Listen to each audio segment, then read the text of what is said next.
রাত ৮টা। স্কুলের লাইব্রেরি তখন প্রায় ফাঁকা। বিদ্যুৎ নেই, শুধু একটা ছোট টেবিল ল্যাম্পের আলো। রিনি একা বসেছিল।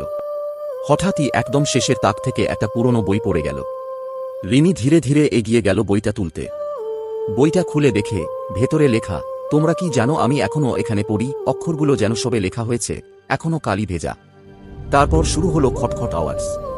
দাগগুলোর মাঝখানে কে যেন হাঁটছে। রিনি ভয় পেলেও সাহস করে বলল, কে? কোনো উত্তর নেই।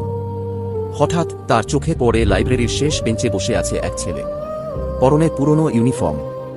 রিনি বলল, তুমি কে? এখানে তো কেউ থাকে না। ছেলেটি মাথা তুলে ঠান্ডা গলায় বলল, আমি তো রোজ আসি। তবে শুধু নিঃশব্দের মাঝে হাওয়ার ঝাপটায় জানালা বন্ধ হয়ে গেল। আলো নিভে গেল। আবার আলো আসতেই ছেলেটা উধাও। রিনি দৌড়ে লাইব্রেরিয়ানের কাছে গেল। তিনি হেসে বললেন, তুইও দেখলি ওকে?